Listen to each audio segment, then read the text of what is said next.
raisiko tombontsoa manokana hatrany ny miaraka aminao, miaraka amintsika rehetra izay manaraka izao fandaharana tsy tapaka, fandaharana fampaherezana eto amin'ny radio Oasis izao.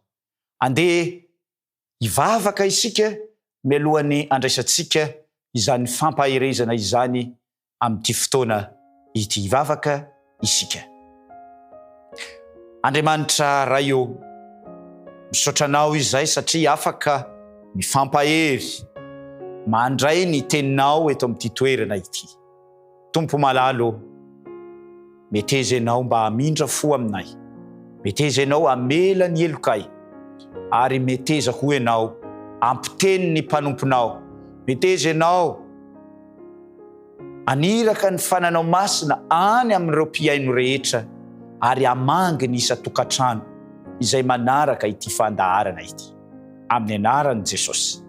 Amen.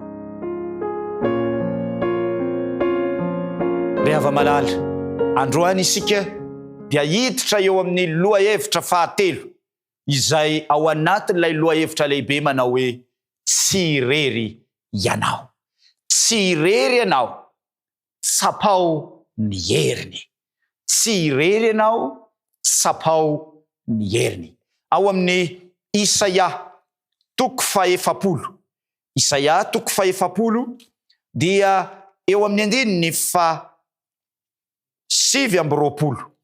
Isaia efapolo dia ny andininy fa 7:20 dia izao no ambaran'ny tenin'Andriamanitra. Isaia toko faha-efapolo dia ny andininy fa 7:20. Mampatanjaka ny reraka izy, ary zay kely hery dia omeny hery be. Mafinaritra izany tenin'Andriamanitra izany ry namako. Mafinaritra izany. Ilay lohahevitsika dia hoe tsy irery ianao, tsapao ny heriny. Ny mpaminany Isaia, ny bokin'ny Isaia dia miresaka izany, manao hoe mampatanjaka ny reraka izy. Asa reraky ny asa ve ianao androany? Reraka ny fiainana ve ianao androany? Reraka ny adi-piainana ve ianao? Reraka ny zava-misy zay hitanao amin'ity fiainana ratsy zay misy eto an-tany ity. Dia ozy izy ny tenin'Andriamanitra. Mampatanjaka ny reraka izy, ary zay kely hery dia omeny hery be. Ry hava-malala, tiako androany ny miteny aminao fa rairaisinao ampo izany tenin'Andriamanitra izany. Hosolon'Andriamanitra hery be izany. Ampatanjahan'Andriamanitra indray ianao. Ny herin'Andriamanitra dia tsy hita maso, fa tsapa amin'ny fotoana mampiavaka indrindra, amin'ny fotoana rehetra izany herin'Andriamanitra izany. Ary ny fanahy masina no mamelombelona ny fotsika, manome herim-panahy antsika aomby na dia ao anatrehan'ny sarotra indrindra aza. Androany, tsy irery ianao, fa ankino amin'Andriamanitra, ankino amin'Andriamanitra ny fiainanao, io fahalemenao io, fa ho lasa ho tonga hatanjaka ianao, satria Andriamanitra no tompony hery rehetra. Ndray andro dia nisy tanora anankiray niady mafy izy mba anatanteraka fiomanana ho amina fampianarana ambony, izany hoe mba te ho tonga lavitra izy. Ny zavatra tsapany anefa dia izao, ity tanora ity tsy ampy finoana, tsy dia tena ampy finoana izy, ary tsy ampy fahaiza mijoro izy tamin'ny voalohany, tsy dia tena manam-pijoroana fa ohatra ny miainoaino fotsiny. Zany ny zavatra misy teo amin'ny fiainana. Ny zavatra nahagaga dia tonga indray izy nandeha nivavaka, na eny fampaherezana tao am-piangonana, ary dia mitory-teny eo ny mpanompon'Andriamanitra. Ary tao anatin'izay dia ny zavatra nahagaga dia izao, nandeha izy ary mivavaka mangina ao am-pony izy nitady ny fanampian'Andriamanitra. Ary tao anatin'izay dia nahatsapa fifaliana sy tanjaka mivantana tao am-pony izy rehefa avy nirava ny fiangonana, dia noraisiny ny tanan'ilay mpanompon'Andriamanitra ary dia niteny izy manao hoe niverina pastera, niverina indray ny hery izay nananako fa tena tsapako fa kely ny heriko tamin'izany hiditra teto amin'ity fiangonana ity. Fa no nirava izao fiangonana izao dia manana hery indray hoentiko manohy ny fianarana izay nataoko. Ary dia faly ity pastera ity, nitsiky ilay pastor rehefa nahita azy ary ozy izy ilay pastera hoe hoampitomboan'Andriamanitra foana izany herinao izany.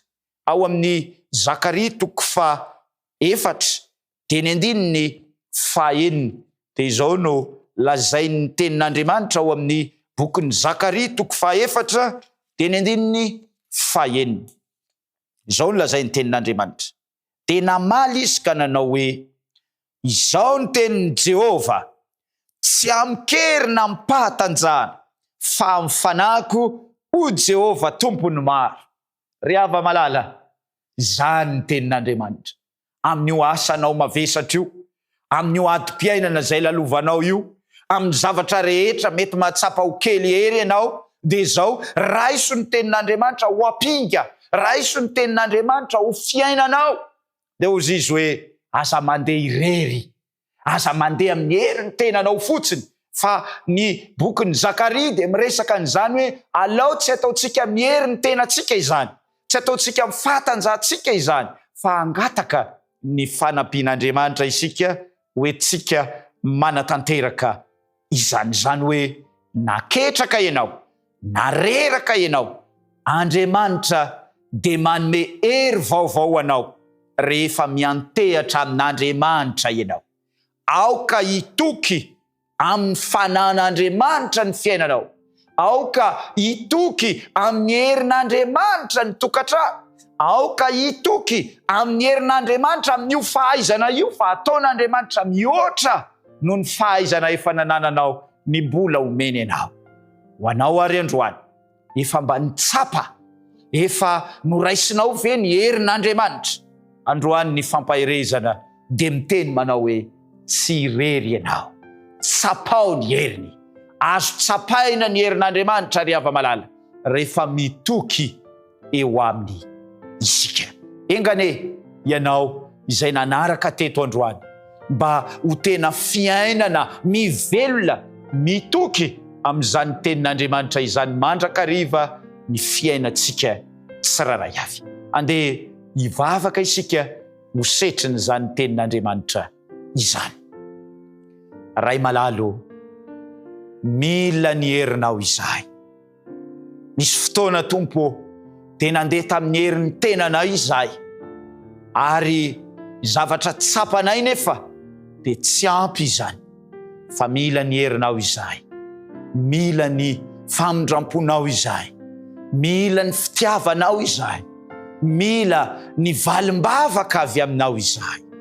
Raha io irinay ireo rehetra izay nanaraka sy niainy teto androany, dia mba handray sy hatsapa izany herinao izay ataonao amin'ny zanakao tsiraray avy izany, amin'ny anaran'i Jesosy. Amen.